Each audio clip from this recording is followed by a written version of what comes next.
What's up, everybody? Welcome back to the channel. We're working on the Trans Am a little bit today, and we've been pulling some stuff out of the inside. We've got a bunch of parts strung out on the top, you know, still got pieces and parts in there. Got the rear quarters, the replacement rear quarters that I had for it. The back seat, some trim, you know, still got to clean everything out. Got a bunch of the bolts for the fenders and stuff just sitting in the back. A headlight, parking brake assembly, you know, all that stuff. Got to get a good vacuum going, which is quite filthy. So I think I'm not really going to worry about pulling the rest of the stuff out of the car. I think I'm going to work on pulling the engine some more. So I think I'm going to go ahead and put you guys on a tripod, get this jacked up a little bit, start working on cutting the rest of the exhaust off, and pulling like the shifter, shift cable and stuff off, and we'll go from there. So I have no idea how I'm going to hook onto this big old hunk of iron and drag it out of there. So we'll figure that one out. So yeah, catch you guys in 1 second.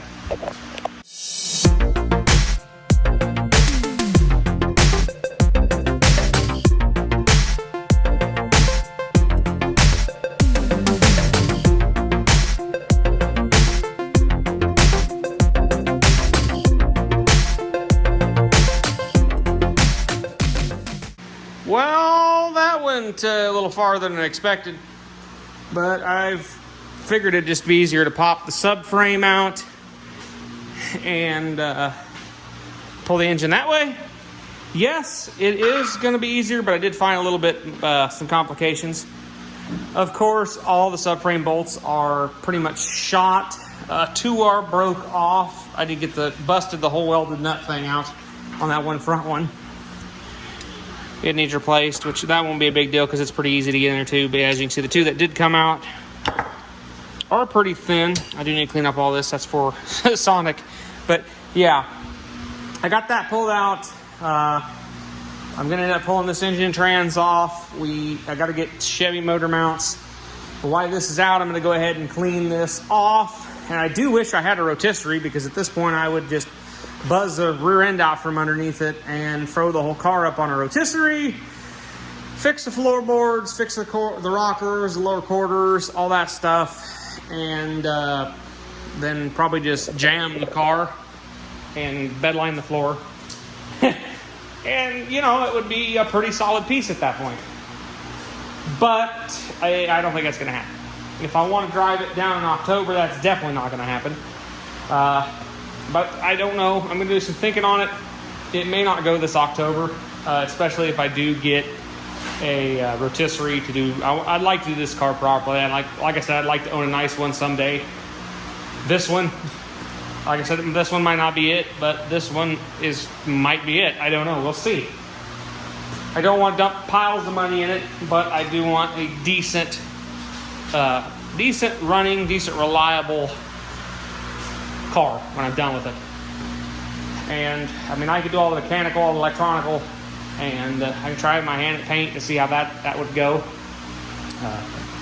All I know is there's a lot of work in the prep work. So we'd have to try to prep it really good. But I'm gonna go ahead and pull this out, this engine transmission combo, and it's not stuck, so I'll probably throw it up for sale, see if anybody wants it. And if somebody does, I'll get rid of it. So, but when I do that, I'm going to take the subframe, clean it all up, probably shoot a coat of paint on it real quick, make it a new steering gearbox. It depends. We'll look into that. Yeah. So, anyways, guys, I'm going to go ahead and work a little bit more, and I'll catch you guys back on a bit. We'll make it a little further.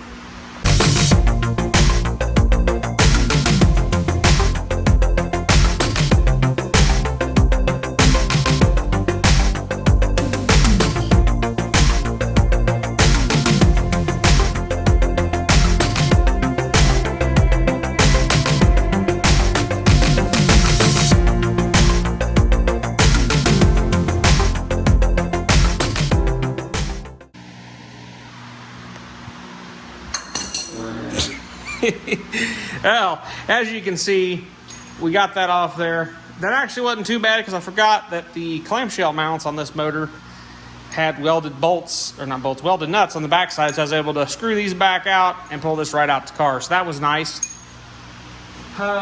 Yeah, I'm gonna end up building some perches out of some wood for my rollers, and then we'll probably shove the car back out into the main bay, or out of the main bay, clean up a little bit, get this out of here. I need to roll this out because I'm going to take it and get it pressure washed because it needs it. Now that I got caught on my brake lines on the way out, they're all sorts of messed up. So brake line kit, yeah. So yeah, that's probably what'll happen. Took drive shaft off, wiggled the rear diff. You know how you're supposed to only have, you know, a little bit of play, a little bit of backlash. Well, this thing got like a 1/2 inch backlash both directions. So, you know, that's good stuff. So, you know, that means the rear end's probably either going to be one, have to be replaced, or two, rebuilt, or replaced with a quick performance.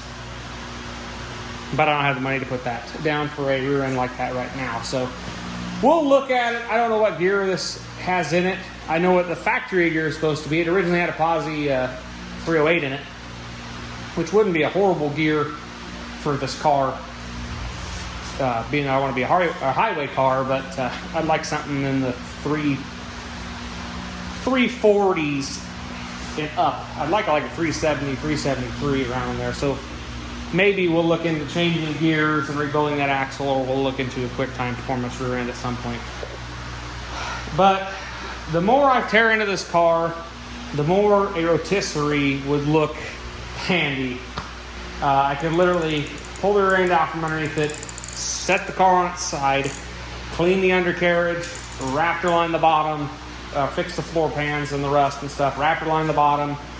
Like I said, do all the body work, and paint the firewall, get all that stuff done, and then I should be pretty good to go. Even though I did pull this out, and I'm thinking that was too far, but the way it looks, I could probably get that engine setting in there and use a 3rd gen drive shaft, because that's about the difference between that turbo 350 and a 4L60. So hopefully I can get it and use a 3rd gen drive shaft. Then I don't have to buy a drive shaft. That'll save some money. Possibly if I do change rear ends, I'll have to buy a drive shaft maybe then, but we'll see. I'm gonna mock it up and get it set for this rear end. We may redo that rear end. I think it's a 7.5, so it should handle the horsepower. I'm not sure. I haven't actually crawled underneath or paid that much attention to it. It could be a BOP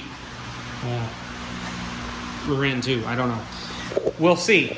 But I do need to order some GM clamshell mounts. Get this all cleaned off. Get the new mounts on the K member. And yeah, like I said, get everything cleaned off and blown off, and maybe a shoot of coat of paint on this setup.